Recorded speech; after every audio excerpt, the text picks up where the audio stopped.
call to order the February 18, 2021 business meeting. Gary, County Administrator, please call the roll. Thank you, Chair. First, our staff support today, Christina Twilliger, Clerk to the Board, Stephen Madcore, County Counsel. Roll call, I'll start with those on Zoom. Commissioner Schrader. Here. Commissioner Savas. Here. In the hearing room, Commissioner Fisher. Here. Commissioner Shull. Here. Chair Smith. Here. I will now lead us in the Pledge of Allegiance. I pledge Allegiance to the flag of the United States of America, to the republic for which it stands, one nation, under God, indivisible, with liberty and justice for all. Okay. We are holding this meeting in person and virtually. I'm going to adjust my glasses here. There we go. If you joined us on Zoom app for this meeting and you are interested in providing public comment, we will prompt you regarding how to do that when the time is right. I will warn the folks out there trying to connect. The county servers are very slow today, so please be patient with us and just keep letting that buffer until you get on. With that in mind, I would like to remind all participants, including staff, elected officials, and members of the public, that Robert's Rules orders will be enforced. The board welcomes public opinions from all points of view. Gary, can you introduce the first item, please? Yes, Chair Smith. First, we are adding an item to the agenda with the approval of the chair, and that is an update on our weather emergency in Clackamas County that is still ongoing, the aftermath anyway. We have Nancy Bush, Director of Disaster Management, and Incident Commander of our Emergency Operations Center, who will give an update. Okay, Go ahead, please. Thank you, and good morning, everyone. So I do have quite a bit to cover here, so I'll try to do that as quickly and as efficiently as possible. So right now here in Clackamas County, we have about 50,000 that are still without power. I talked to PGE this morning and asked if they had any updated timelines for us, and they did say that most will hopefully have power by tomorrow night, which is Friday night. He did say the more rural the individual is, the less likely it'll be done tomorrow night. However, that is good news, and we will continue to work with them closely on where the outages are. We have storm resource centers that are available for our public. We have one at the Canby Clackamas County Fairgrounds. And right now, it is open through tomorrow. However, we're checking to see if we can keep that open through Saturday. It is open from 10 a.m. to 4 p.m. The Moala Church of Nazarene in Moala, Oregon, is also open from 10 a.m. to 4 p.m. today and tomorrow. Milwaukee Hope Church is open 10 a.m. to 4 p.m. and it is open through today.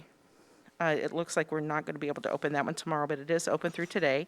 Oregon City High School is open from 10 a.m. to 4 p.m., and we have not determined a closing date there. We're going to see what the need is. And I will just say all of these partners have been just stellar to work with and working with us on this. Some of the resources you can get at those locations came from PGE, Canby Utility, Clackamas County, and the Red Cross. We have charging stations there. We have some power cords, but please bring your own power cords because we do not have a lot of those. We do have some hand warmers, flashlights, and batteries, which are in limited supply as well. As far as casualty or victim from the storm, we still have 4 suspected cases of carbon monoxide poisoning deaths. Those will not be confirmed until the physician actually signs off on those, but we still have 4. And the good thing is we have not seen an increase in that over the past 2 or 3 days. We do have a lot of medical issues that we've been working with our residents. A lot of it has to do around oxygen and other medical equipment that may need power.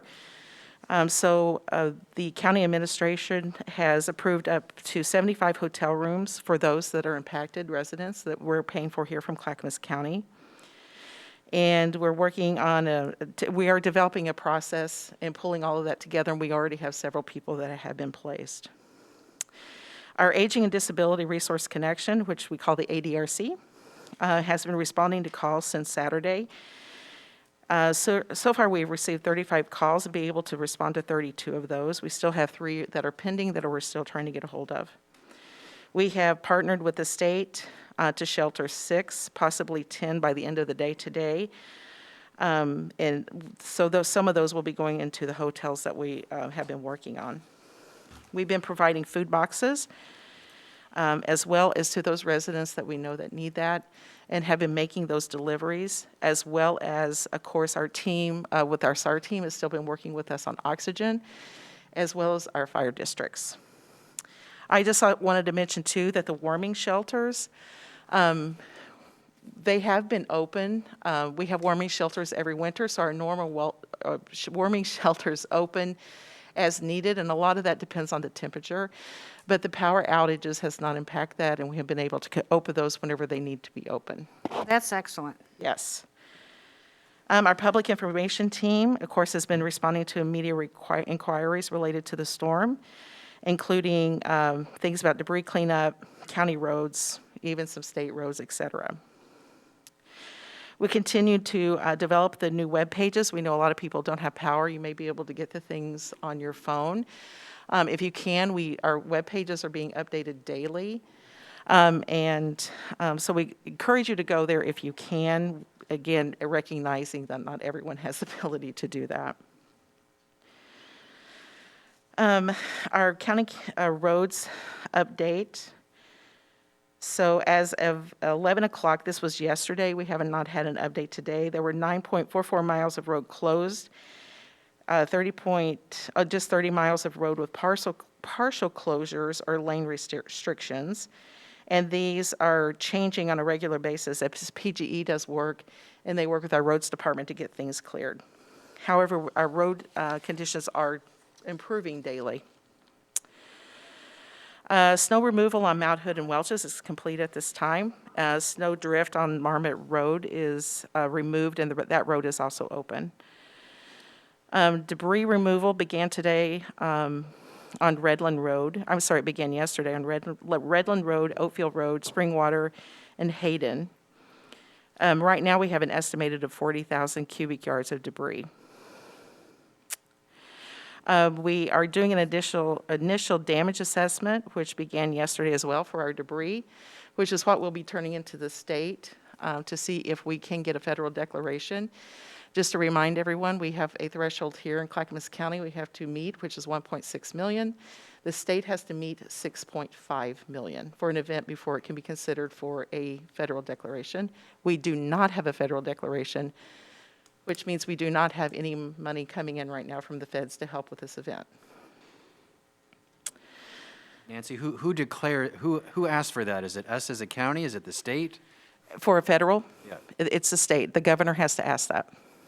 Yes. Nancy, can you tell me, since we're on this subject, what all county services go to the 1.6 million total that it's costing us for this? Yeah, that's a great question. Thank you. It is public infrastructure. So anything to do with our roads, if any of our buildings are damaged, any city facilities that are damaged, and to their street system. So it's anything in public infrastructure. It does not include individual damage, and it does not include PGE. Okay. No individual. That's good to know. Also, we've had some issues with some of our generators. Yes. Would that be put on the list, for instance, as infrastructure?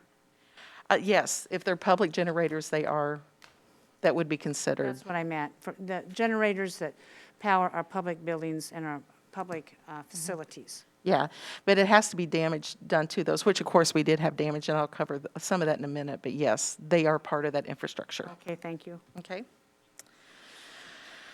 Okay, we have a lot going on here. So we do have, along with debris clearance and removal, our DTD department has reached out to all of our cities, asking them, what they're doing and their plans are, making sure that they understand what the system is. I have been talking to several cities as well, telling them and we've been having meetings with them. It's like they need to make sure that they collect all of their expenses related to this storm, because, as I just said, all of that comes together to make our 1.6 million. So our DTD, our roads department has been working very closely with our cities on debris removal. And all of the cities are doing something just a little bit differently, but we do have all of that and we're tracking it. We have 4 debris removal teams here for Clackamas County and to do our own debris removal. And we are staging at Barton Park for the short term at this time, and we are doing some chipping there as well. Let's see. I just talked a little bit about what we call IDA, which is Individual Damage Assessment. We're collecting that at this time. We do have a web-based program where we can collect that. However, again, we understand not everyone is going to be able to get on that. So we are looking, to make sure that we can get all the individual assessment as we can.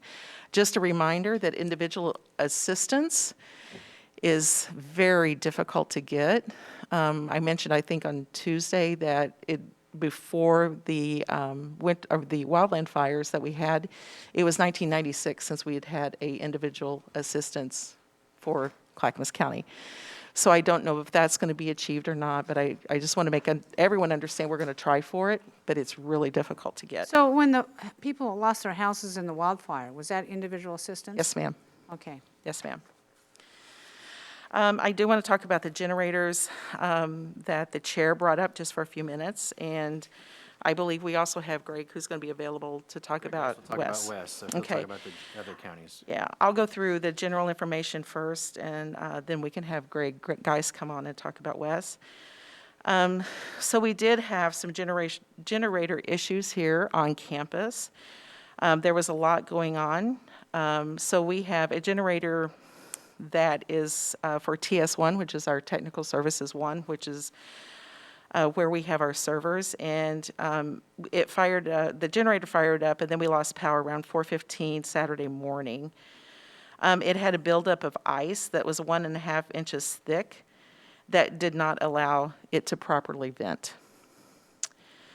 And I believe too, when that generator did come back up, it actually shorted out, is the term I'm going to use. There's probably more technical terms for that. But the generator is working at this time and ready for another outage. So we have been working on that, and I believe we had to get a part in for that as well.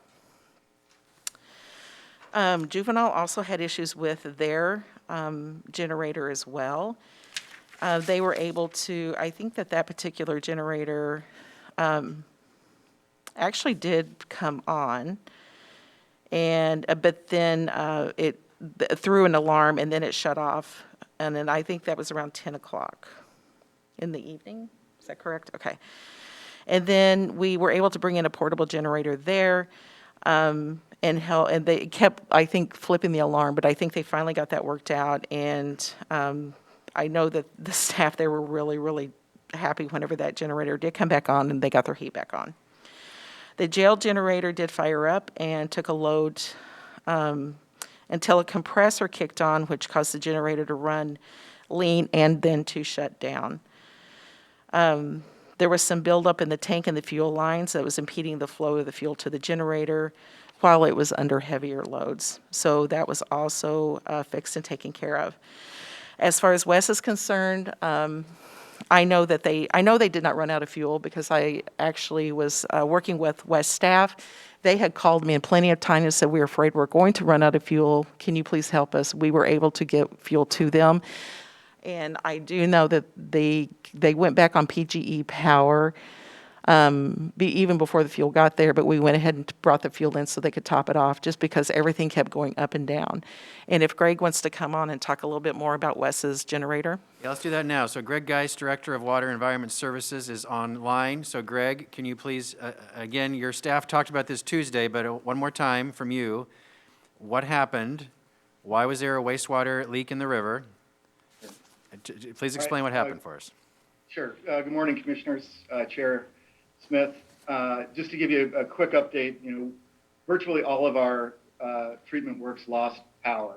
All of our generators worked properly, and we started the event with 5,000 gallons of fuel on site at Tri-City, and we ended with 4,600. So We did procure fuel through Pacific Pride and Carson Oil through the event under an emergency contract. And, you know, the real problem at Tri-City, the reason, well, I'll just say there's two ways to achieve the regulatory requirements for redundancy in our systems. You can either have two independent feeds from the electrical grid, which the bulk of the Tri-City facility has. When it was constructed in 1986, two different lines, one the Jennings Lodge line from the north and the Abernathy line from the south come from independent substations. That meets the regulatory requirements for redundancy. In 2011, you may remember that we added an additional treatment works, and kind of about halfway through the original treatment works, we peel off flow and take it to a new facility. And so that facility needed to have redundancy as well. And so we looked at, well, does it make sense to bring in additional power through those two feeds or have on-site generation with a diesel generator? It made way more sense to provide that treatment line, that treatment train, which is about 75% of the treatment capacity, with on-site generation. So essentially we have redundancy for that treatment train, we have redundancy for the other treatment train, and we have triple redundancy for the front end of the plant, the first half of the plant. So what happened is we lost both of those feeds to the original plant.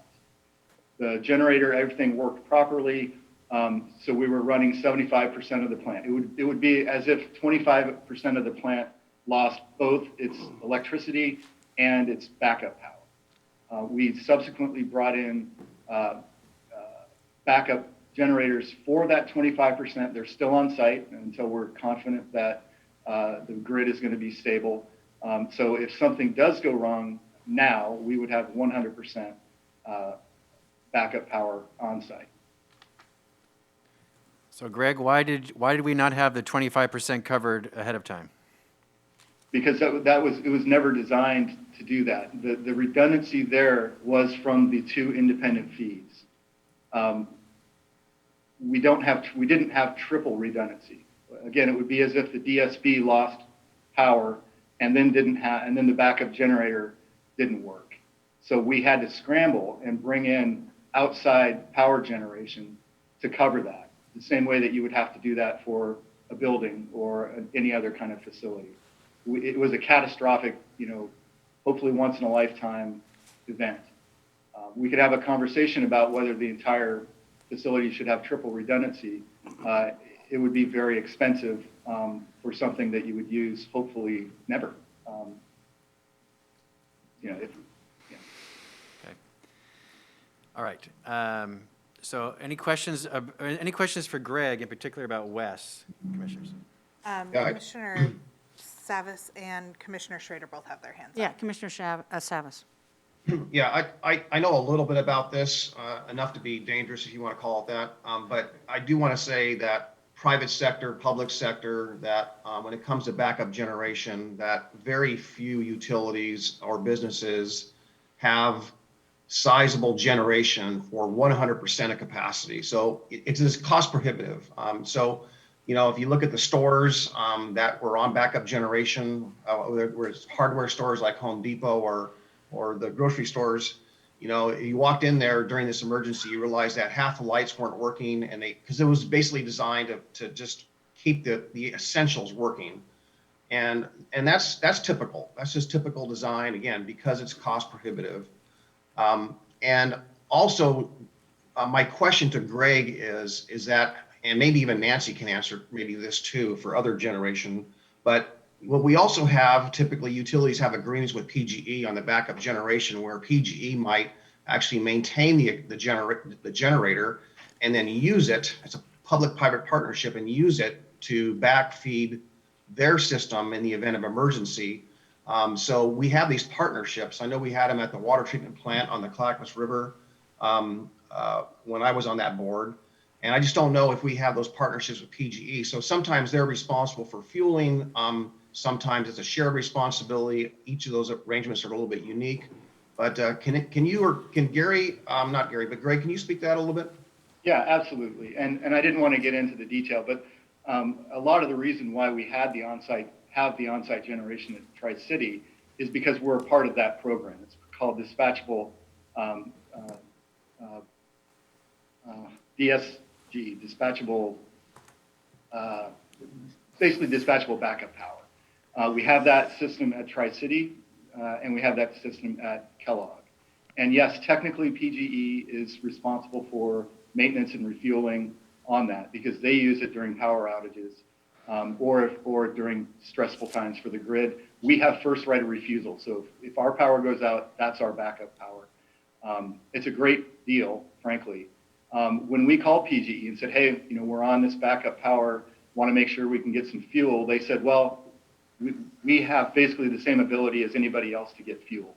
And so rather than wait for PGE, we worked through, we started shuttling fuel from across the freeway there at Pacific Pride. We got Carson to bring a bulk shipment. We contacted EOC. So again, it was belt and suspenders. We're not going to rely on somebody else. We're going to make sure that we can get fuel there. And that's what we did. Thanks, Greg. And then Martha has her hand up as well. Martha, go ahead. And Commissioner Schrader, you're on mute.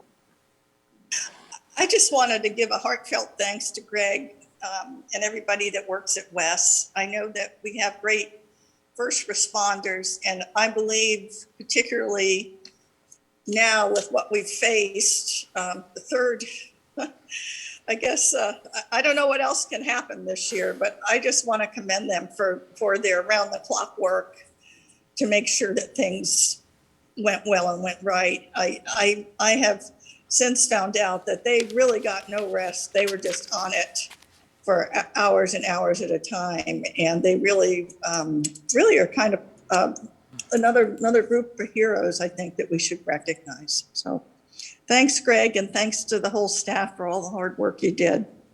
Thank you, Thank you for Martha. that, Commissioner Schrader. And I just have to also say that West staff once again went above and beyond.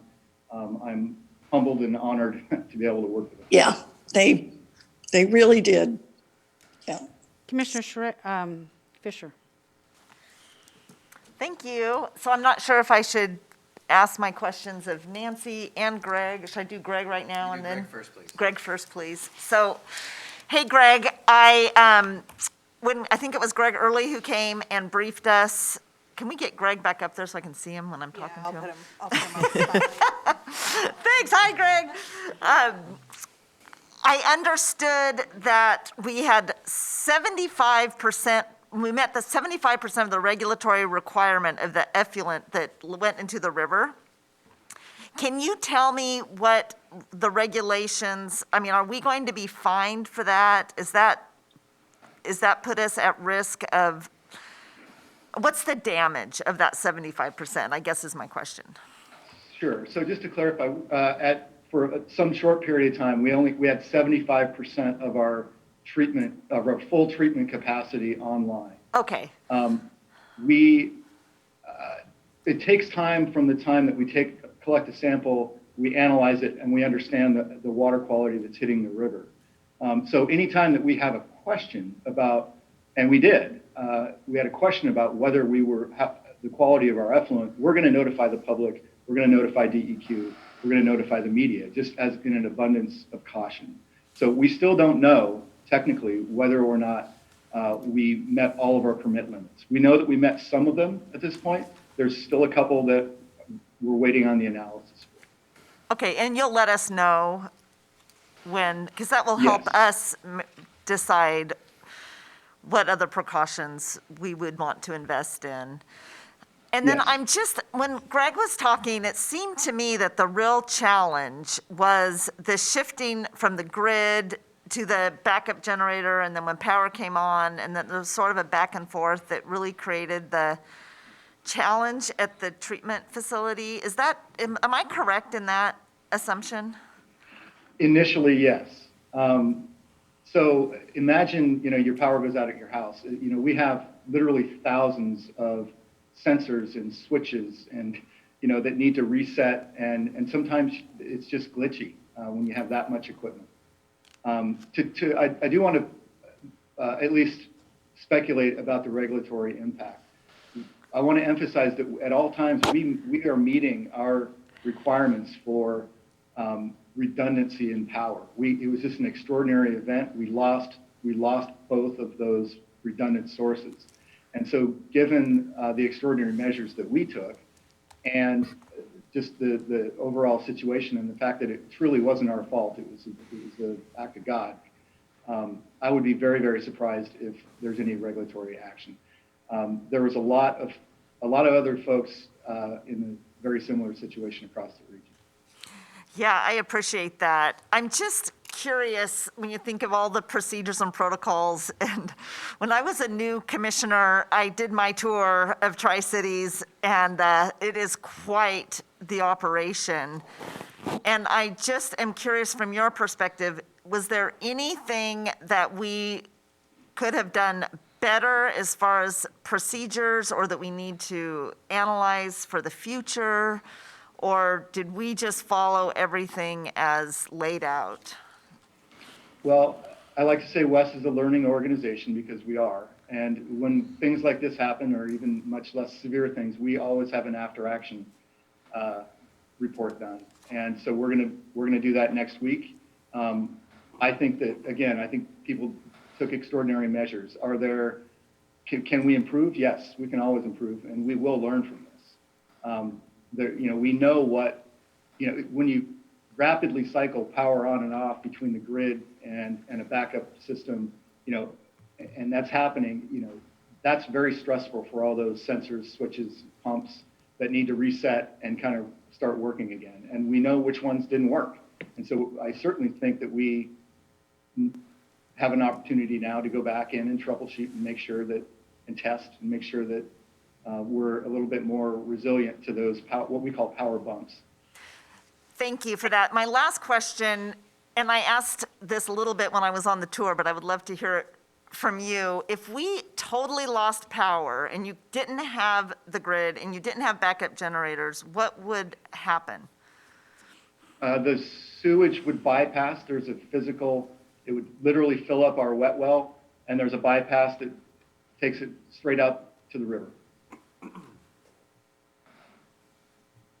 And it's designed that way so that it's better to have one point in the river where that's happening than have it back up into the collection system and out into the community. So sewage would not end up backing up into people's homes? No. But the system would basically shut down? Yes. Is what you're saying. Okay, well, that brings me back to my, one of the CPO meetings. It was a date night that I had with my husband because it was in the evening. And when he walked in to join me at the CPO meeting with all the community leaders, Nancy was up at the front with her poo bucket and pee bucket in preparation for a disaster. And I just think this is a great opportunity to remind everyone, be ready, because our systems, I mean, we think we're entitled to all of them, but honestly, they are a convenience from a society that has pretty incredible infrastructure, and it's a miracle that things didn't go worse. So thank you, Greg, for you and all of your staff just being on site and doing that heavy lifting. I really appreciate it. All right. Okay. Are there any more questions for Greg? Yeah, Greg, how many customers does West serve? Approximately 190,000. Okay. Thank you, I'm done. All right. If we can quickly go back to the generators on. So Greg, thank you very much. I think we're done with Greg for today. Thank you for that update. Back to our generators on site, the briefing Nancy gave, thank you. So of the 3 generators that had issues, the biggest challenge was technology services, because that's where our data systems are. So yes, our county emails and county phones did go down for a while because of that.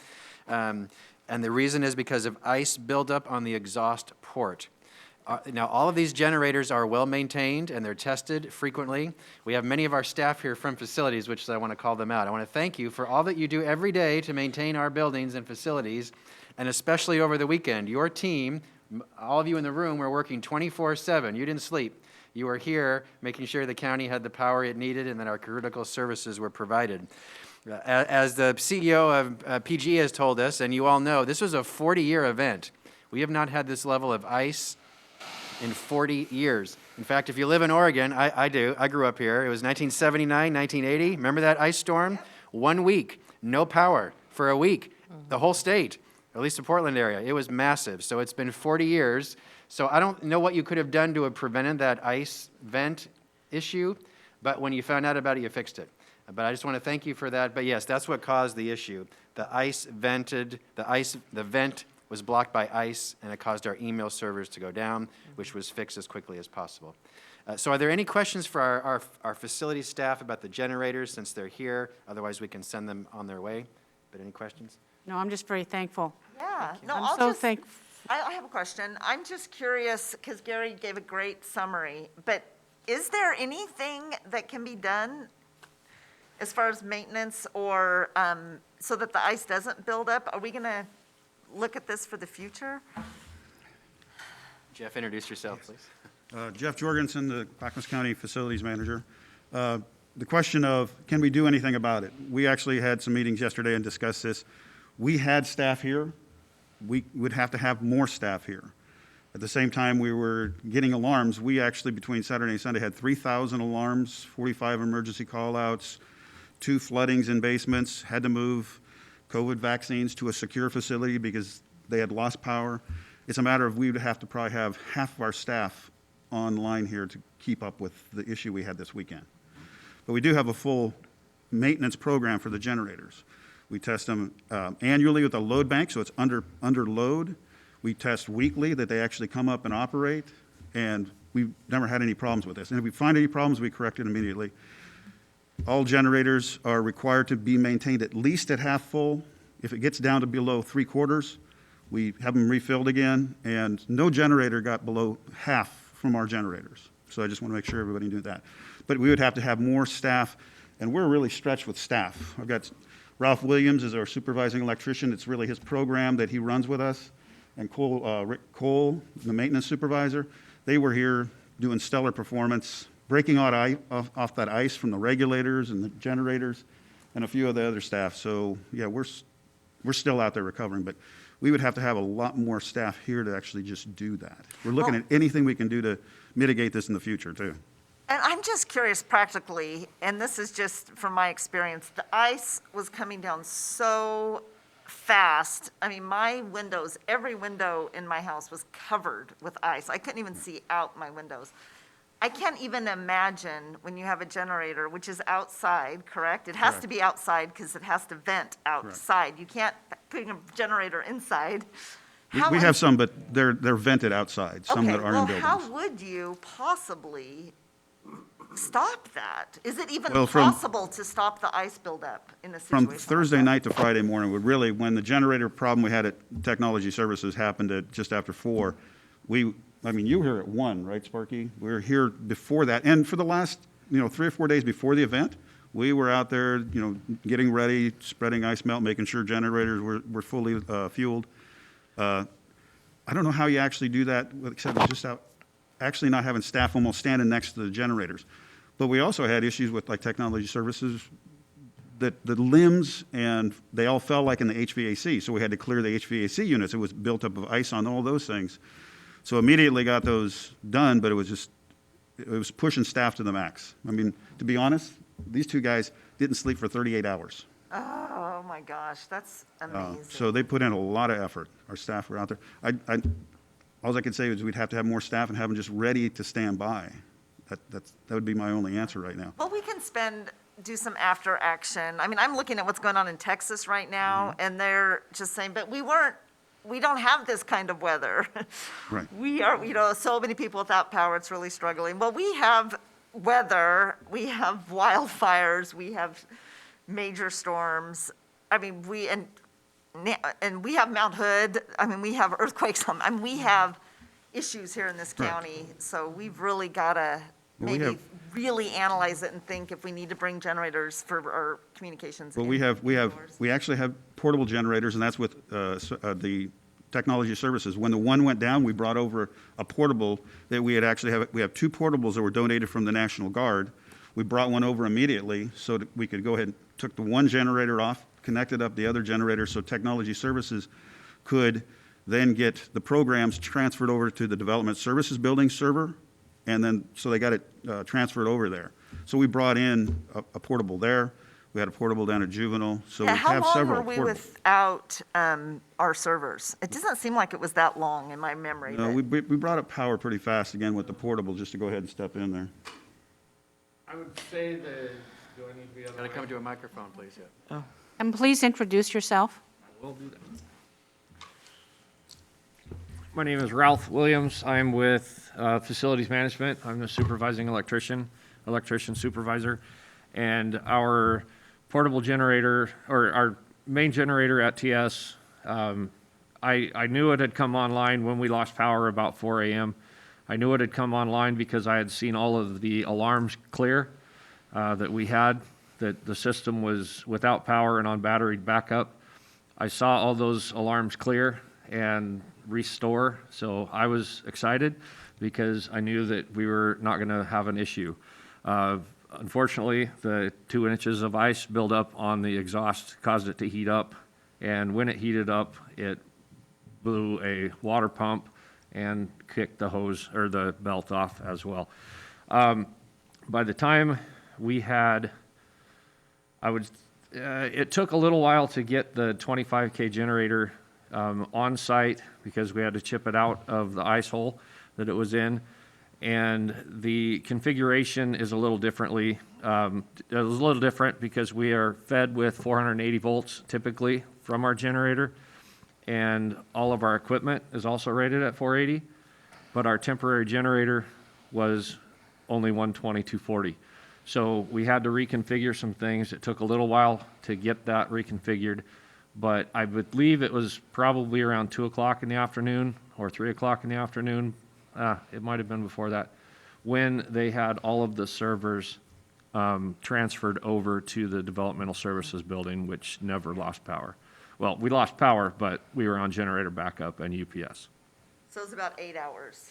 I believe it was probably about 8 hours. Yes, it was around 4 o'clock in the morning. Well, the servers, it was probably about 6 o'clock in the morning or so when the UPSs actually died because the generator had shut off. And I did not get an alarm on that. I got a phone call from Technology Services saying, hey, I just got a message that said our battery's about dead on the UPS. And at that time, I was on site within 3 or 4 minutes to notice that the generator had shut off. I saw the ice build up. I saw that it was overheated. I tried to start it again and chip the ice off away, and it shut down almost immediately. And that's when I realized that the water pump and belt was off. So I contacted the truck shop, and they had somebody out here within a half an hour and verified that the water pump had blew a seal. So that was the issue. That was the issue with that. So we got a part on the way immediately. They had that part was installed later in the afternoon by Cummins, our emergency generator repair. They had the water pump. They brought it out. They did not have coolant on their truck, nor did they bring the belt. So our truck shop brought coolant, put the coolant in the generator, and spent time at a part shop to get a new belt for that, and it is operational now, and it will take on any event that it needs to take on. In regards to the gas regulators, the natural gas regulators for our natural gas-fired generators, they had an ice buildup on those as well, 1.5 to 2 inches of ice buildup. When those generators did not fire, it was because of that ice buildup. We knocked the ice buildup off of those regulators, and we were able to get those fired up. That was several facilities that had that issue. We did talk in a meeting yesterday about what we can do to try to prevent that. And we're going to come up with a shroud to put over those that still has air, movement and everything that the regulators need, but they will not be able to be covered with that thickness of ice. So we're going to be putting some shrouds over the top of those to alleviate that problem. We're looking at any kind of measure we can to mitigate that. But I do want to give a shout out to the DTD truck shop. Years ago, we went out for a contract on maintenance of generators. No private contractor would guarantee that they would show up for maintenance on site. So we went to the fact that we'll maintain the generators, and Sparky has the electrical side, the truck shop has the engine side, and we're maintaining them, and they responded, Superior, we're out there just trying to get the parts and materials, so. Yeah, they were thank on you for site within 30 minutes. That's amazing. Excellent. So I do want us to move on. Thank you. Are there any more questions now for either our facilities team or for Nancy in general about the weather? I just have one last little question, just about internet service. So I know that across the whole area, internet service is down, and it's still down for some businesses aren't able to open because of internet.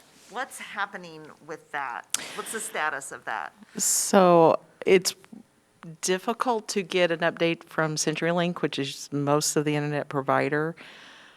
I can't answer that question because it's really difficult to get that. I do know that a lot of the power lines, as well as those lines for the internet, are tied together.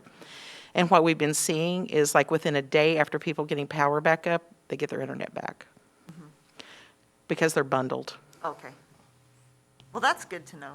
Yeah, Yeah. that's the best I can do on that There's answer. a Comcast truck driving through my neighborhood, and they said, well, we can't do anything because the power's not on. Yeah, yeah. So, thank you. Thank you. Thank you very much, Gary. So thank you, Nancy, for that update. Thank you, facilities staff. Thank you, West staff. I'm very grateful for the staff. They did their work. They did it well. They did it 24/7 during the crisis, and they're still working today. So thank you all.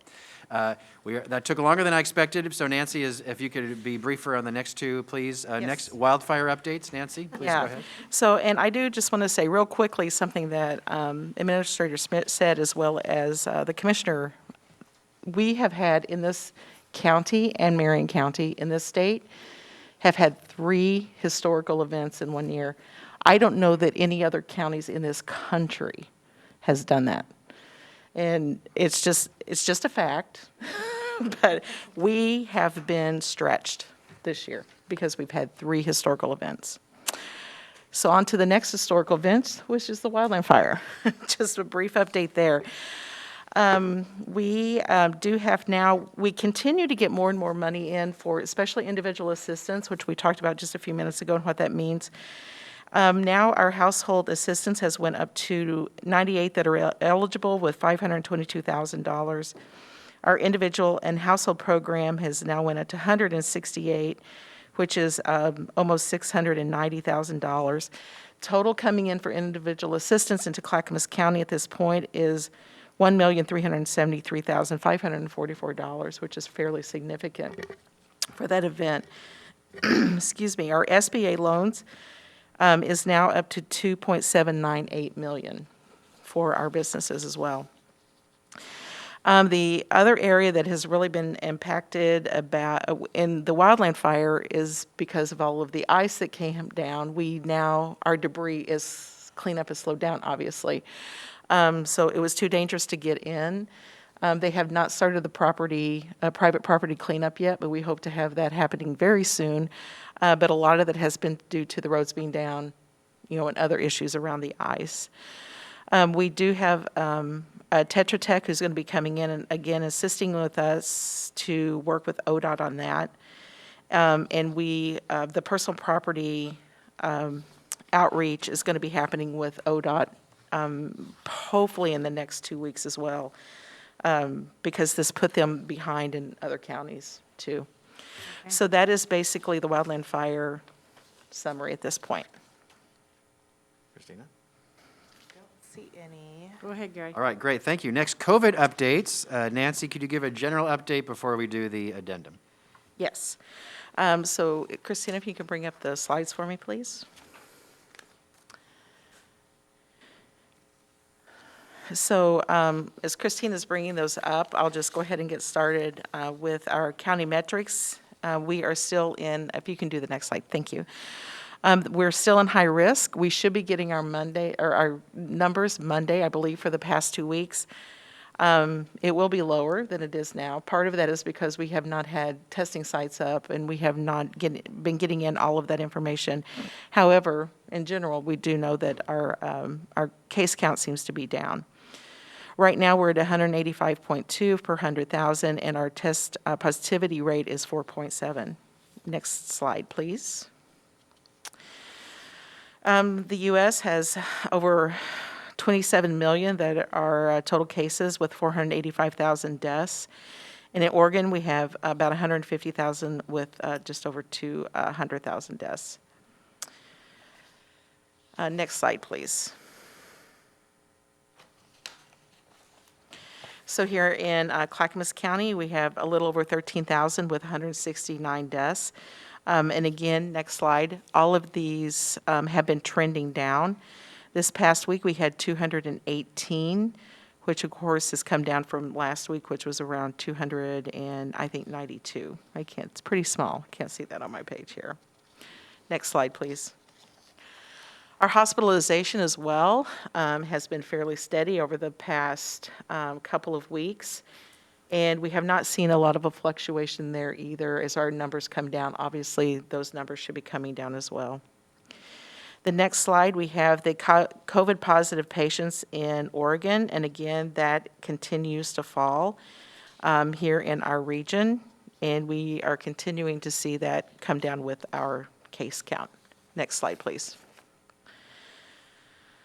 So here in Clackamas County, we have 26,334 that are series in progress, and almost 17,000 that have been fully vaccinated. So that's 43,145 people, total people. And then, of course, we have between Pfizer and the Moderna doses, if people are interested in that. We have almost 32,000 here in Pfizer, and a little over 28,000 that are Moderna doses, and then we have 71 that are unspecified at this time.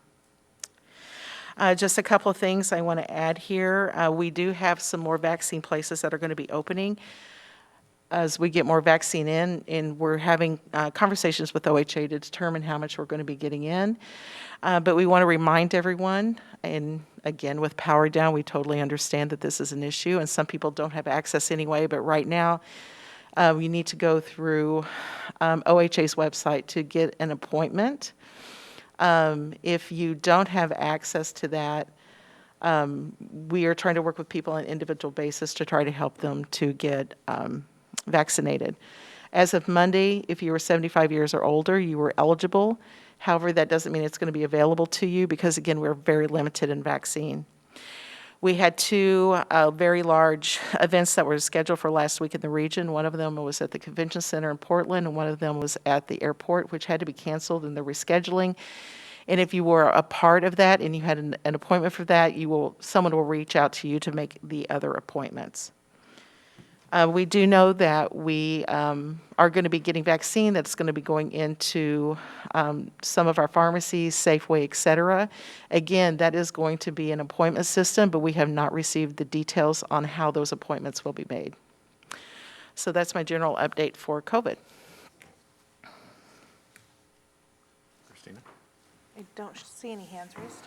Go ahead, Gary. Okay, still related? Oh, excuse me, Commissioner Fisher, please. That's okay. It's in the way, I'm sorry.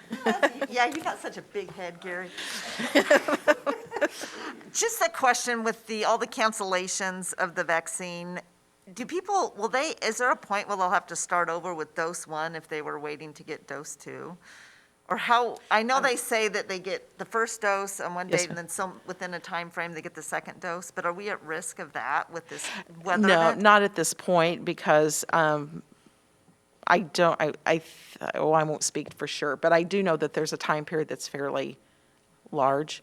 Okay. Between, it's like, I know it's 28 days the minimum. I honestly don't remember the maximum. I can find that out. But we should not be outside of that. Should be able to meet it. Thank you. Yeah, we should be able to meet that pretty easily.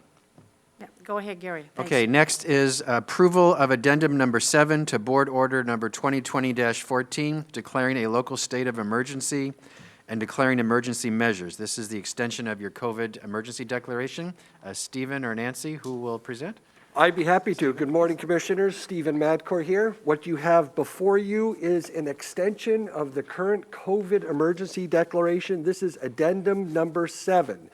The board decided on Tuesday that they wanted to extend it to December 31st, 2021, in an effort to avoid having to come back regularly to extend these. If the emergency lifted during that time period, the board could easily repeal or sunset this declaration. This imposes all previously adopted emergency measures with the exception of paragraph 7 that was previously approved by the board in April, and it pertains to the collection of solid waste. The need for that no longer exists, and staff has requested that that be repealed, and that's what this addendum does. It continues all existing measures with the exception of number 7. Great. Thank you, Stephen Madcore. Do any of the commissioners have any comments or questions about this? I see none. Correct. Okay. Christina, would you please call the poll? Oh, wait a minute. Excuse me. I need a motion. Hello. I'm on it. I would entertain a motion for passage. Madam Chair, I move that we approve the addendum number 7 to resolution number 2020-14. Second. The motion has been made by Commissioner Fisher and seconded by Commissioner Shaw. Now, do we have any questions or comments? Thank you. Christina, please call the poll. Of course, Commissioner Fisher, Aye. Commissioner Savas, Aye. Commissioner Schrader. You're on mute, Commissioner Schrader. Aye. Perfect. Commissioner Scholl Aye. and Chair Smith. Aye, motion passes. Thank you very much. Fantastic. Thank you, Nancy, for your 3 updates. Thank you for all you do, Nancy. You've led this county so well through these 3 emergencies. You are incredible, Nancy. Amazing. Thank you so much for your leadership. It's definitely a team effort. Thank you. Thank you. All right, next is the consent agenda, Chair. Yes. Gary, what's up on next? Christina, could you please read the consent agenda by title only? I can. So for Health, Housing, and Human Services, number 1 is approval of a revenue agreement with the Care Organ for financial support for the dental services at this new Sandy Health Clinic. Care Organ will pay Clackamas County, and I'm sorry, that's supposed to be $391,389, not just numbers. And no general county funds are involved. Number 2 is approval of a federal subrecipient grant amendment number 1 with Ant Farm Incorporated. Aye. You're joking. Hold on just one second. Sorry. There we go. To provide a part-time drug and alcohol youth peer support specialist for rural Clackamas County and Sandy and Estacada. Amendment adds $32,750.48 for a total award amount of $552,750.48. No county general funds are involved. Number 3, approval of a subrecipient grant agreement emergency shelter grant with Clackamas Women's Services to provide rapid rehousing and shelter services. Emergency Services Grant CARES Act funds of $302,500. No county general funds are involved. Number 4 is approval of a subrecipient grant agreement and emergency shelter grant. Funds. I'm not sure where that's coming from. Funds with Parrot Creek Child and Family Services Incorporated to provide rapid rehousing services, Emergency Solution CARES Grant, Act funds of $10,000. No county general funds are involved. Approval of a subrecipient agreement emergency shelter grant, funds with Clackamas County Children's Commission to provide rapid rehousing services, Emergency Solutions Grant CARES Act funds of $93,500. No county general funds are involved. Number 6, approval of federal subrecipient grant agreement with Northwest Housing Alternatives for emergency shelter services. Federal Department of Homeland Security Emergency Food and Shelter Program grants funds of $24,521. No county general funds are involved. For technology services, approval of a service level agreement between Clackamas Broadband Exchange and Wholesale Networks LLC for dark fiber connection in West Lynn. Wholesale Networks will pay a fee of $19,200 for the fiber expansion and an annual recurring fee of $3,060. Under elected officials, approval of a funding agreement with Clackamas Workforce Partnership for the Construction Career Pathways Program. $50,000 is through lottery funding. Under the Finance Department, approval of a resolution in the matter of approving use of bond premium and interest dollars for C-800's project contingencies, $4.5 million from the 2016 GO bond premiums and related interest. And that's your consent agenda. Thank you, Christine. Commissioners, any, excuse me, let me get my, do commissioners wish to remove any items from the consent agenda? Nope, hearing none. Can I have a motion? Chair Smith, I I move move we for, approve the consent agenda. Apologize, a few moments ago, I was actually talking to my dogs, so. But there we go. Second. The motion has been moved by Commissioner Schrader and seconded by Commissioner Fisher. Any further discussion? Seeing none. Christina, would you please call the poll? Yes, Commissioner Fisher? Aye. Commissioner Savas? Aye. Commissioner Schrader? Aye. Commissioner Scholl? aye. And Chair Smith. Aye, the motion has passed. Thank you very much. Next up is public communication. I will call for statements from the public regarding issues relating to county government. It is the intention that this portion of the agenda shall be limited to items of county business which are properly the object of board consideration and should be nonpartisan in nature, as the BCC is a nonpartisan governing body under Oregon Revised Statutes and County Code. Testimony is limited to 3 minutes. Comments shall be respectful and courteous to all. As a reminder, you can email submissions for public comment at bcc@clackamas.us, and these will be accepted as part of the public record. However, we will not be reading them in the business meetings due to time constraints. I would also like to point out, starting this week, you will have to register on the Zoom meetings. This is for your security as well as ours. That is a practice that this commission has always done when people show up in person to register, and we are just extending that to our online callers as well.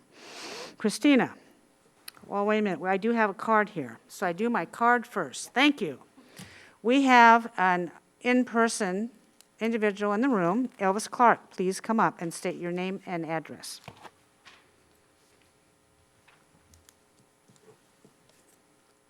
Hello, I'm Elvis Clark. I live in Milwaukee, Oregon, and I'm pleased to be here and thankful for what? Just speak right into your microphone. Okay. I'm thankful to be able to give a testimony today, and I wanted to address the subject of the public safety levy request of the sheriff, and it being a property increase that kind of elevates the issue for me. I drafted more formal testimony and emailed it out yesterday from my local gym because my home internet is down, and it was also icy, so I wasn't able to hear the Tuesday presentation by the sheriff. So, but I did read her formal request there in the packet on Tuesday. So anyways, I wanted to still state my opposition, not knowing admittedly to what went on Tuesday. There's 3 reasons I oppose the increase at this time on the May ballot. And one is that I think the public input process is being shorted here, and I think Commissioner Savas even pointed this out or acknowledged it in last Thursday's testimony.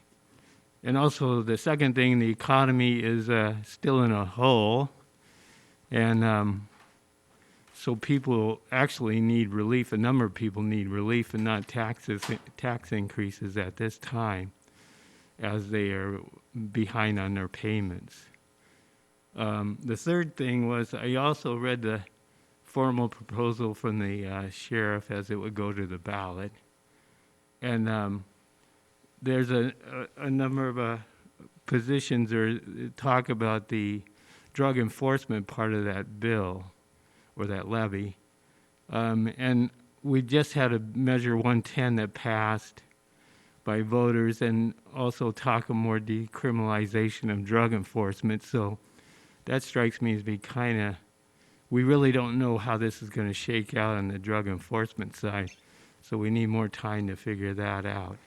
So I'm advocating that instead the existing public safety levy be, with existing rates, be put on the May ballot, and then the sheriff can come back in November and request a supplemental levy for her needs at that time. Barring that, then there was a suggestion by, I think, Chair Smith that we get some kind of good faith indication from the commission or for the extra cost that we'll bear for some people that on the vehicle registration fee. There might be some reason to go back to the vehicle registration fee because we've seen a big drop-off in actual use of the roads by light vehicle, passenger vehicles. But at the same time, we've had the bit heavier trucks for delivery has increased. So can I have a few more? Yeah, go ahead, just a few more seconds. Okay, and so I think that I respect the sheriff she was under Craig Roberts or studied for them, and that's great. And so I have trust in her and also our new chair and the commissioners that they're good intentions. But I just think we need to work out some deals that the taxpayer is given some just due. Thank you. Thank you, Mr. Clark, and you make some really valid points. I'd just like to just a little point of clarification, if you don't mind. Okay. You said that the chair's request, this was put out. It was not at my request. Okay, I'm sorry. It was at the sheriff's request, who is an independently elected official, and to bring it to the board for consideration, of which when we go to the public will decide on this measure when and if it goes out. Public input, next week, or no, right? Next week, we will have a public hearing in this room. Is that an evening meeting? No. No, okay, I'm totally lost on the calendar. It is our 10 o'clock meeting. If people want to come and testify or listen or testify online, that will be available to them and yourself as well. Okay. Yeah, and thank you for your points. Thank you, commissioners. Thank you very much. You bet. Christina, would you like to continue? It looks like actually Commissioner Savas has his hand Oh, raised. Commissioner Savas, beg your pardon. Yeah, I just want to make, maybe Gary, you can confirm this as with what information you have, but it's my understanding that I appreciate the suggestion of the speaker who just spoke about staggering maybe the levies, but it's my understanding that this levy, if it does pass in May, it does go on the ballot and all those things, it actually doesn't have a financial impact until the other levy expires, which will be next year, I understand. Is that relatively correct? That is correct, Commissioner Savas. The current levy will continue until December 31st of this year. If this levy the new levy is passed, it would start being calculated and collected in 2022, continuing for 5 years. That's what I thought. Okay, thank you. Any other comments from commissioners? Seeing none. Christina, how many are in the queue? So I'm actually going to ask the attendees if they want to comment, then you can use the raise hand feature. I only have one hand raised, so that's the reason why I wanted to point it out again, just to make sure everybody knows. Oh, here's a couple more hands. So if you'd like to comment today, just go ahead and use the raise hand feature or *9 if you're calling in by phone. And we have 3 hands raised, so we'll start with the first one. Bill Ware, go ahead and unmute yourself, and you have 3 minutes. Well, thank you. Bill Ware from Damascus. I've been following this commission for well over a decade. At one time, there used to be concern by many citizens over Portland creep, which meant trying to prevent Clackamas from losing its own identity and its own aspirations separate from Portland's overreach. With the last election of 2 commissioners from rural areas, there's now an opportunity to broaden outreach to include those underrepresented by previous hardcore leftists. Instead, you spend hours in non-productive censoring and destroying of character. By focusing your time and the time of department heads to try to remove Commissioner Shull, our citizens are being shortchanged in other services. To wit, a few weeks ago, 2 business owners came to you to lay out before you their desperate situations in keeping their businesses open. Aside from sympathy for them, you offer nothing tangible that will help. Last year, there were continual riots in Portland, property destroyed, businesses looted and shut down for good, people injured, and at least 1 death. Yet this commissioner all last year never said a word about it, except the previous chairman who told the president to stay out of Portland. No announcement from you to the public about a policy in protecting lives, business, and property. No commitment to creative public safety policy to address this violence. We just had the worst storm I can remember. A friend of mine who travels extensively in the rural areas of Clackamas County as part of his daily work routine sent me videos of the devastation. He's deeply moved by what he is experiencing. With power lines down, damage to property, the worst is people without power. Those alone, particularly the elderly and the handicapped, living in the darkness for an indefinite period of time is tragic. 4 people in separate instances died in Clackamas County from carbon monoxide poisoning from desperately trying to stay warm. With your continuous focus on social justice, how about a renewed commitment to public safety and action steps taken? Thank you. All right, thank you, Mr. Ware. Go ahead and move on to the next. Next up will be Ray Saxby. Ray, if you can unmute yourself, you have 3 minutes. Are you there, Ray? Thank you. Can you hear me? Okay. You're breaking up Hello? a little bit, but we can hear you. Can you hear me all right? Yes. Okay. I'm actually trying to do this from my car because I haven't had power for like the last 6 days. So if you can say if you hear me, that would be great. Yes, we can hear you now. Okay, awesome. Thank you so much. So Commissioner,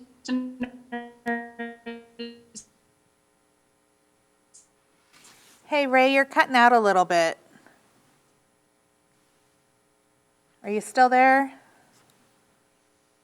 Looks like we may have lost. thank you for allowing me to speak to you 6 days since I've had any power or heat. Hello? Just let her go. Just let her go. Okay. Okay, Ray, we actually can't hear you. It looks like we might have she some. can continue to talk if she can. We'll see if we can come back to her in a little bit. We'll move on to Alex Josephy. If you can go ahead and unmute yourself. Can you hear me? Yep, you have 3 minutes. All right. Thanks for letting me speak today. My name is Alex Josephy. My family here in Oregon City is still without power or heat, and all 5 of them are huddling in the living room to conserve what little heat they have, even though they are only a couple streets away from Main Street, and they are far from alone. On behalf of Oregon City residents, we want to know what the commission will do for some of those hit hardest by the snowstorm. Many of our residents are still without power and freezing houses because they lack heating. Some have been pushed to stay in hotels when finances are already slim due to the pandemic. Some are worried about clean water becoming a temporary luxury. Those who have had power return are without internet and phone service. Elderly are being told to take care of their own tree removal or pay someone else to do it. And businesses are left dead in the water after just being able to open again, wasting thousands of dollars in food. People were already struggling financially before this. Thankfully, we have seen many people on Facebook groups like Oregon City Chit Chat offer to help other residents. But there simply aren't enough good Samaritans to fix all the damage that has been done. We need resources as well. Oregon City has 2 sites for dropping off debris if they have the means to do so, and a storm resource center at the high school. But I'd ask what tangible steps the commission is doing to help out all the other individuals affected by the snowstorm, especially with the high financial costs that the everyday resident is being asked to bear in the middle of a pandemic that has already left so many in dire financial situations. Okay. Commissioner Savas does have his hand raised. And then I'll follow up after Commissioner Savas. Go ahead. Yeah, I just want to let the caller know that there are a number of folks that are doing quite a bit. On Tuesday, my colleagues, all of 5 of us actually, were out in Oregon City going door to door delivering food to people that had no power, had no heat, and had no means to actually acquire food. So is it enough? Probably not. I know there's a lot of people out there that are struggling, and we ask people if they can or if they're aware to call 211, or the Oregon Food Bank's doing a tremendous amount. Our staff are doing a tremendous amount. I do know that yesterday and today and tomorrow, a number of our staff are out there packing food, bags, boxes, and so forth, and trying to deliver those. So we're doing all we can, and we rely on the community to do this as well. So please check on your neighbors. I appreciate the caller bringing the question to the forefront, but there's just not enough resources out there, despite the fact we're doing all we can. Thank you. Thank you, Commissioner Savas. I'll just try to address that. We do have some storm resource centers that have been set up where you can find blankets, water, flashlights, lanterns, batteries, snacks, and hand warmers. You can also take your electronic devices and recharge them. That is at the Canby Fairgrounds in Canby, the Hope City Church in Milwaukee off of King Road, in Molalla, the Church of the Nazarene on Shirley Street, and in Oregon City High School is available for that as well. We can deliver oxygen cylinders. Our county staff did that last week to people who did not have electricity and ran out of oxygen. Clackamas County Search and Rescue delivered 5 generators. Also, sir, Mr. Josephy, if your family needs to get out of your house, we have hotel rooms set up. If you could please contact our administration office or the emergency phone number, there's over 75 hotel rooms waiting for occupants that we have contracted with so you can get out of the cold and snow. Please make an effort to let us know so we can help you. And that's probably one of the biggest worries that I have, that there are people like yourself who don't know where to go, or people who have not been identified who are medically fragile, who are elderly, or just need to be warmed up. And you don't have to be in any category to receive the help that we have available. And I really want to thank you for asking those questions, and I hope to hear from you. Thank you very much. Commissioner Schrader also has her hand up. Commissioner Schrader. Yeah, thank you for that, Chair Smith. I was going to mention everything that you just mentioned in terms of what we've been doing. And I know my colleagues and I are not done volunteering. I'll be heading to the fairgrounds this afternoon to help out. So as well as having as many resources as we can do this, I just want to give a shout out to my colleagues, because every single one of us is volunteering as well personally to make sure that people are getting what they need. So thank you. You bet. Commissioner Scholl. Yeah, Chair Smith. Mr. Josephy, give us a call too if you need transportation. Good thought. I'd be happy to come by and pick you up and take you wherever you need to go today. Thank you. Well, I'm doing fine, but I appreciate your responses. Thank you so much, especially about the hotel rooms. I was unaware. Yeah, well, just give us a call. Thank you, Alex. We'll go ahead and move on to the next one. It's a, let's see. Sorry, just one second. It's a phone number ending in 0074. We'll go ahead and bring you over. You can hit *6 to unmute yourself. And you have 3 minutes to speak. Good morning, it's Les Poole. I have a Facebook page in Gladstone, just informational stuff. It's called Gladstone Today. And I invite everyone to take a look at what I've been posting on there. I've been in Oregon my entire life, and I was quite young, but do remember that storm that was mentioned earlier. And I can tell you that nothing has matched what happened this year. Let's just say that this is the icing on the cake, and I would hope that in the future, folks like myself, Mr. Jim Myers, others that have a lot of experience in logistics, transportation, emergency preparedness, would have an opportunity to have some type of a positive forum with the county. And I would measure that by saying, I think it's a misconception for folks to expect the county to do too much or to be the cure-all. And sometimes that's the way folks look at government. A certain amount of self-sufficiency and preparedness is really critical, and hopefully the communities have learned from that. We don't really have time to discuss the vehicle registration fee as I said I wanted to today, but certainly that will be on the next phone call that I make in. I've got some concerns and thoughts about raising it at this time. The last thing I'll mention is that these board meetings, they're nonpartisan. Now, we all have our partisanship, we all have our feelings and our leanings, but what that means is that we're not in Salem. This isn't a Republican versus Democrat event or forum. Clackamas County is an incorporated county. That means it's a corporation, and you're a board, and the most important thing you do is provide public safety and manage hundreds of millions of dollars. And I see folks coming down here saying all kinds of things that are exaggerated about Mr. Scholl. And I'm not here to defend Mr. Scholl, or I should say Commissioner Scholl, but I made a request last week, and I'd like to see someone, whoever, probably those that are making the claims, present to us everything that Mr. Scholl has done, written, or said that was offensive or inappropriate since he took office.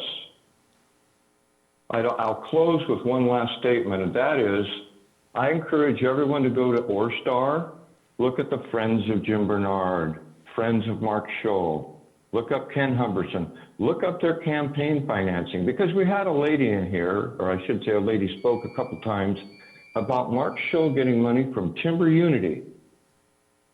Okay. I'd like folks to take a look at how much money went into that election and what the real message was from it. Thank you as always. Hey, Les, Oh, he hung up, but you can go ahead and. that's okay. Thank you, Les Poole. We are not considering raising the vehicle registration fee. I bet you just misspoke. You know that. The sheriff is considering a 12-cent increase in the public safety levy. Just a little point of clarification. Christine, go ahead and continue. We have two. Oh, Commissioner Scholl. Sorry, go ahead. Oh, I'm sorry. Oh, you don't need that. Okay. Go ahead. We just have two hands left. The next up is Chris Waller. Go ahead and unmute yourself, and you have 3 minutes. Hello, I just wanted to say I am calling in for Ray if she cannot get her phone to work. She has tried to get to a place where she has better reception. So if you can go to her first and then come back to me if there's still an issue. Yeah, she's the only other hand that's raised, so would you like, okay, I'll go ahead and place you on hold over there, Chris, and then we'll go to Ray. Let's see. All right, Ray, if you can hear us, go ahead. I can hear you. Perfect, and we can hear you now. Me? Yes. Okay. I drove somewhere so I could get some better reception. So thank you for bearing with me. Commissioners, in times like these, when our literal infrastructure is taken out at the knees and we're forced to huddle around fires for warmth and food, it seems more important than ever to fight for a state of decency and abundance for all the people of this county. Chair Smith, you promptly declared a state of emergency at the start of this ice storm, which was a prudent thing to do. And I imagine it was an easy call to make because the effects of the ice storm were all around us in front of our very eyes. I should be at home right now clearing the trees and debris that have come down in the ice storm, and I should be helping my neighbors recover and making sure that they're all right while we wait for the power to come back on after 6+ days without heat or light. Instead, I'm here because someone has to monitor and call out that the racist behaviors and comments of Vice Chair Scholl place many of our community members into perpetual states of emergency. Racism has been declared by many social scientists and research groups to be a public health issue that impacts both quality of life and length of life. I'm here with the voices and support of over 70 members of Clackamas County, which I am happy to provide receipts for when I get internet and power back, to say that even though we are all struggling to retain and regain our external way of life, like electricity and access to warmth and food, the citizens of Clackamas County will continue to elevate the well-being of our most vulnerable community members and ask for Mr. Scholl to resign. Mr. Scholl, you recently posted on your Facebook page a meme that said, quotes, "The ones doing the accusing are usually the ones doing the doing," end quote, as an old Southern proverb. And I would like you to speak plainly to those watching this meeting what exactly you meant by that. You've been questioned in the past on your choice of words and your expressed views on Muslims, Blacks, women, and trans folk. It's also been pulled from your personal websites and social media platforms. So what is it that you're saying? That people bringing up your overtly racist posts are racist themselves? We live in a country built on the backs of slaves on land stolen from its original inhabitants. Systemic racism is bred into all of us from infancy. It's our job to understand who benefits from this system and who suffers from it, and do our level best to right the wrongs of our ancestors. We may not have created the system, but we inherited it. And trying to pass the buck by effectively saying, "I'm not a racist, you're a racist," is not only childish, it's naive and ultimately condones the system that has disadvantaged the very people you've targeted with your vitriol and rhetoric. I have to get back now to my child and my home without power or heat, but I wanted you to know we haven't forgotten, and we're not going away just because some ice came and knocked out modern life as so many of us know it. Thank you.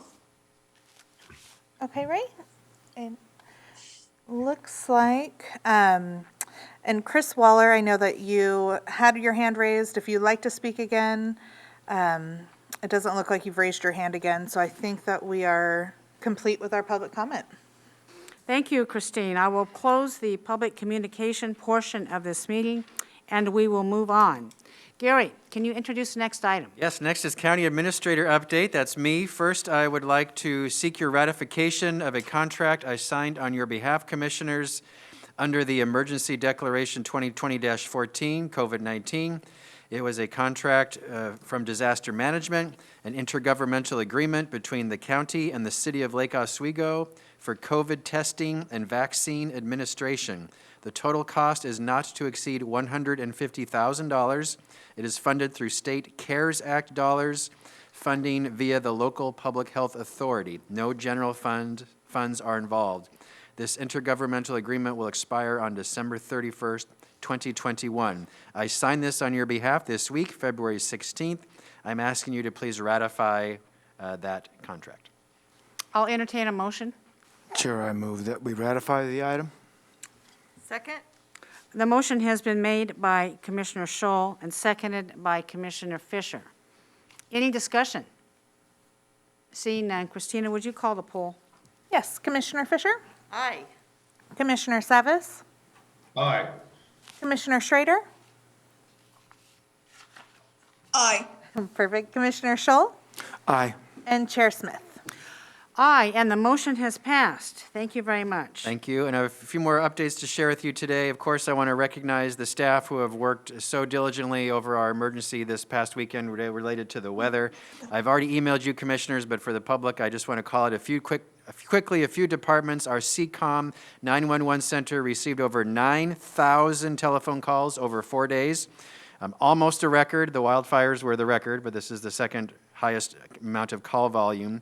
Employees slept in their offices so they could be on site to serve the public. Our disaster management team, led by Nancy Bush, has now led 3 emergency declarations in 11 months, and they continue to be the main conduit to support all of our public and residents and staff with our cities and special districts to make sure everyone gets what they need during the emergency. Our facilities team you heard from today, who've been working 24/7 to keep our facilities operating. Our Health, Housing, and Human Services staff, Social Services Division, who have been providing wellness checks and have helped support community centers to provide water, food, and battery backups to those that need it. Our juvenile department, where again staff slept in their offices so they could maintain the 24-hour services they provide. Our public and government affairs team, who worked 24/7 as well to communicate to the public about what's going on here during our emergency.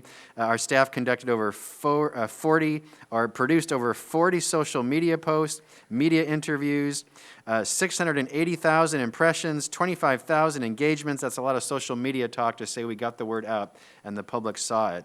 Our transportation and development staff, our road crews have been working 24/7 since last Wednesday before the storm started to clear the roads, to remove debris, to make sure that our community, the public safety, and the utility companies could use the roads. One quick story, they helped a postal worker who got stuck on Marmot Road, who couldn't get out, and so our crews went and helped save the postal worker, as well as helping Portland General Electric provide traffic control when the signals have been out. Water Environment Services you heard from today as well. Our staff slept in the wastewater treatment plant so they could make sure that the system was working for our customers who needed it. Fantastic work by all our staff. I'm so very grateful. A quick story recognizing our road crews, another example of our road crews. Susan and David wrote into us, we live on Barlow Trail Road in Hoodland. Twice today, which was on Sunday, February 14th, the plow driver has gone by our driveway and picked up his plow, so he didn't plow the end of our driveway shut. We had already hand shoveled it open. I don't know who it was, but I want to thank him for not plowing the end of our driveway and blocking them in. This is very special and means a lot. Please, thank you. So thank you to our road crews as just one small example of the fantastic work they do. That is my update, Commissioners. Thank you. Thank you, Gary. I likewise share your gratitude to all these county employees who have worked around the clock. Commissioner Schrader, you're up. We're going to do Commissioner Communications. Okay. Thank you so much, Chair. It is Black History Month, so I've been looking up some folks that I think it would be interesting to mention this month. And one of these folks is Solomon Carter Fuller, MD, 1911. In 1897, African-American physician, Fuller receives his medical degree from Boston University's School of Medicine and starts an internship at what was then called Westboro Insane Hospital. From 1904 to 1905, Fuller studies at New York's Carnegie Laboratory and travels to Germany to study at the University of Munich. In 1904, Alois Alzheimer chooses 5 of the students at the Royal Psychiatric Hospital, University of Munich, who are visiting from foreign countries to serve as his assistants while he performs his graduate research. One of these assistants is Fuller. In 1906, upon leaving Germany, Fuller continues his research into degenerative brain disorders. In 1911, Fuller identifies one of the causes of Alzheimer's disease and publishes his findings. He is widely published and considered a pioneer in Alzheimer's disease research. In 1912, the American Psychiatric Association awards Solomon Carter Fuller, MD, the title of America's first Black psychiatrist.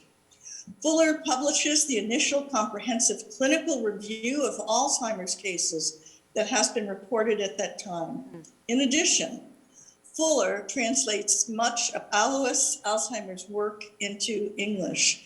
So in honor of Black History Month, let's honor some of the folks who have been remarkable in their contributions in the medical field. And thank you for that. I would like to mention a book as well, and that is if you really do want to get a sense of systemic racism and how that does work in our country. Ibram Kendi actually has written a book called Stamped from the Beginning. So it's a really excellent book. It really talks about the history of racism in this country. And I think it's one of the best books I've ever had an opportunity to read. Okay, Christina, I'm going to ask you at this point also to pull up. I've got a really fun announcement to make. So this is kind of a really fun thing that I wanted to let people know about. I've been working on this with Dave Bungie and the Clackamas River Basin Council, and we are pleased to present Journey Down the Clackamas Conference. And this is going to be a year of seminars about our unique watershed and its natural resources. And you can find it at clackamasriver.org. If you go ahead and pull that up when you get your internet back, keeping my fingers crossed that's happening for a lot of us as we move ahead, it will give you the synopsis of the whole conference. And it's going to be starting on March 9th, and it will be a year-long series of free seminars about our watershed and its natural resources, from the river's birth in Alpine Springs to its confluence in the Willamette River. There is no charge for any of these seminars. So please register today. And if you pull it up, Christina, a little bit, you can see we're pulling up the website, the conference schedule. The first seminar is going to be coming up pretty quickly here, March 9th. And it's going to be an introduction to the basin, including stakeholders and users, key concerns, and how you get involved. So I hope every week I'll be talking about this to remind people to sign up, learn about our phenomenal Clackamas watershed. And let's give another shout out to West Water and Environment Services. They have been a real part of helping to pull this whole piece together. And it's going to be absolutely fantastic. And I've been very privileged and lucky to be able to work on this conference. So thank you, colleagues. That's all I have today. Martha, that is just really interesting stuff. Thank you for bringing that forward.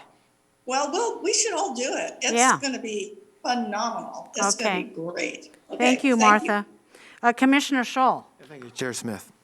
Some good news amongst all this bad news we've had over the weather, and that is our kids in the county getting back to school. We have 170 schools in Clackamas County, and I'm happy to say that after looking at the website this morning, and I'm going to give it to you now in case you want to look at it, clackamas.us/coronavirus/school information.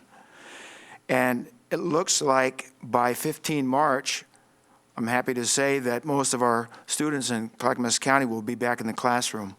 As an example, West Lynn School District starts to bring back kindergartners next Monday, and then for 3 weeks after that, they'll phase in the other grades. Finally, 7 through 12 will be back in the school classroom on the 15th of March. So that's really great news. I know families out there, and especially moms, are jumping up and down about that. The second thing I like to say is that I'd like to give a shout out to the staff here at the county and Administrator Gary Schmidt.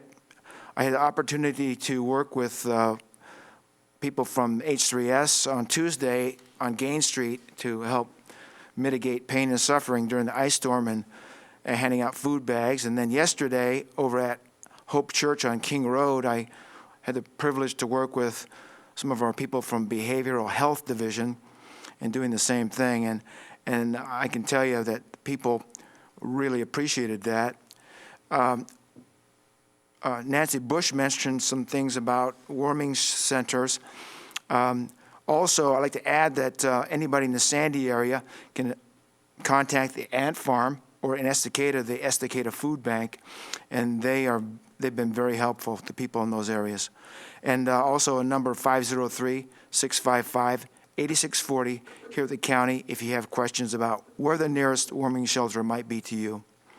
Finally, I've had a lot of questions about the sheriff's levy, and for those people who want to read it and study it, you can find it on this following website. It's one of the county websites, docub.clackamas.us, and there you'll find that levy. Finally, other questions about the ice storm. What do we do with all the branches that have come down? People have asked, is there going to be extended burning times? And the answer to that is you need to contact your local fire jurisdiction because they're all going to be a little bit different. And finally, Nancy Bush mentioned the problem with carbon monoxide poisoning this last week. I encourage people to go to the sheriff website, and there's a video on there about the dangers of carbon monoxide poisoning when using different kind of heat sources in your home. So share it. If you see something that's not safe, speak up and help your neighbor. Thank you. Thank you, Commissioner Scholl. Commissioner Savas, you're up. Yeah, well, I'm going to do and say and speak to what I have the last couple of Thursdays, and that is about our volunteers. But I first want to, it was kind of almost great timing that Commissioner Schrader spoke about the Basin Council, and a little bit different spin on that. When I first got involved, it was on the Water Board Budget Committee and then elected, and became aware of the Clackamas River Basin Council because that's where the water came from our district. And so not only, I'm interested in this conference, of course, and I'm going to look into that. Hopefully I can be able to attend that. But I did want to just say that the biggest part about some of the basin councils or the watershed groups is that the volunteers, the hard work they do on their own time. And that is, significant, and it kind of speaks to the volunteering. But in light of the storm that we have, I want to thank my colleagues for their participation on Tuesday and forward and yesterday and tomorrow. We'll continue to do what we can to knock on these doors and talk to some of the folks living in our housing facilities.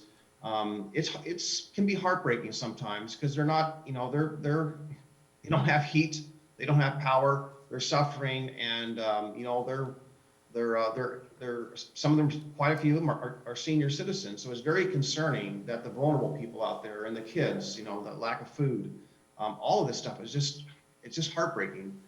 And I just knowing that in the neighborhoods, just seeing the people that are volunteering to help their neighbors, everything our staff are doing, considerable amount of work. Gary, you did a great job in speaking to some of the efforts, the road crews, Health Human Services, technical services, all the departments, everyone going above the line there, above the bar to help everyone. I just think that is just heartwarming, is significant, and I just want to do a shout out to all of the people that have put out the extra effort at the county, our county employees, and also to the citizens and all the other jurisdictions out there, the people that are doing their efforts to help out.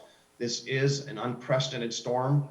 And one story on carbon monoxide poisoning, years back,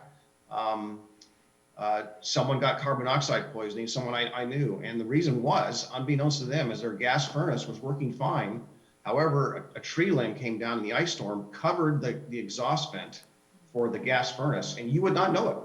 Unless you got up on the roof, you would not know that the reason that exhaust vent got plugged was because of a tree full of ice had landed on top of a tree limb. So the most innocent things can happen, and carbon monoxide devices, alarms, are really important, especially in these times. So I would make sure that if you have one, check the battery. If you don't have one, get one. They're very cheap, and sometimes they're actually part of a fire alarm, so you can have a joint fire or a same unit or separate units. But I just want to mention again, search and rescue is another group of folks that went out there above bar to go out there and help folks and deliver food. Just the amount of community effort is fantastic. I just want to acknowledge everyone for everything that you do. I can't mention everyone here. I don't know. There's a lot of volunteering out there that we're not even aware of. So just a great sense of community, that knowing that people are contributing the way they can. So thank you to everyone, and let's continue to make sure until the power comes on for everyone that we can reach out to all those. And think about your friends and neighbors, go down your call list. If you can call them or check in on them or have their addresses, just knock on their door and just see how folks are doing.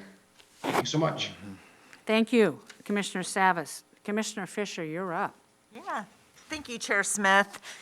Just piggybacking on what Paul has said, Commissioner Scholl and Commissioner Schrader, really appreciate the opportunity to go and deliver the food to our residents in our housing authority on Tuesday. I did have the opportunities that it looks like other colleagues have had as well to have some pretty meaningful conversations with folks and really dig into the magnitude of the need, which is substantial with food rotting in people's refrigerators, people homebound, not able to get out even when the snow and the ice melts, but not having access to food is such an incredible stress and difficulty. So it's still cold. It's still cold out there. I know it's cold. I've been without power now since Friday, and it's super cold in my house. Fortunately, I have a fireplace that I can sit right next to and get some heat, but other folks out there, they don't have fireplaces, and they're just trying to huddle together with blankets, and it's really tough. The thing that has really impressed upon me is how reliant we are on all these devices, and just Commissioner Scholl going through and giving all that great information about resources, and it's like, yeah, if you have internet, but so many people don't have internet. So fortunately, it seems like the phones are still working most of the time. Just want to piggyback on what Commissioner Savas was saying. Please reach out, go through your call list, call people, make sure they have what they need. Some people will not ask for help. They just won't. They don't want to be a burden, and they don't want people to go out of their way. It's really, really not okay, because it's an honor and a privilege to help.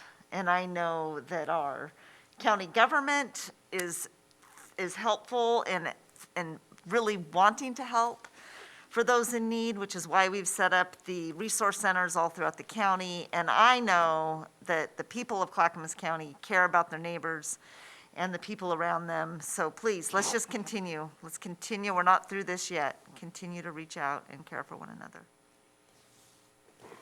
Thank you, Commissioner Fisher. Well, I was doing some thinking all this week, and I can't say what my fellow commissioners did already mention, but when one is in a leadership position, such as we are, it requires us to do extraordinary things. And we don't get the luxury of being victims. 4 commissioners are still without power, yet we show up and we work and we do extraordinary things. And I have to say the same from our staff, Stephen Madcore, Gary Schmidt, Christina Terwilliger, all the department heads who have been without power, like a lot of our residents, who I think have showed up and exemplifies what it means to be a public servant. I am very heartfelt by what I've seen from all of us who have chipped in to help. I have made requests. I have asked questions to try to figure out how we maneuver through this. Every single one of the commissioners have been awesome, and I so enjoy being in your presence, because I think when we get together, we talk and discuss issues, and it creates an energy mind belt that I think is probably unmatched. Like Gary said, this is our 3rd declaration of an emergency in 11 months. And I know a lot of you are just really tired. And we keep thinking, another one. But that's resiliency of the people in Clackamas County. And we will continue to lead today, tomorrow, and maybe we're going to get another emergency, but we cannot be complacent. We need to continue to improve our systems and go forward with that. And as a very wise man reminded me, that our county government is 1 degree away from the welfare, health, and safety of our citizens, and we sure saw that in this past week. With that in mind, thank you all for your wonderfully dedicated service. I have noticed it in everybody, and you all are to be commended With that in mind, this meeting is adjourned.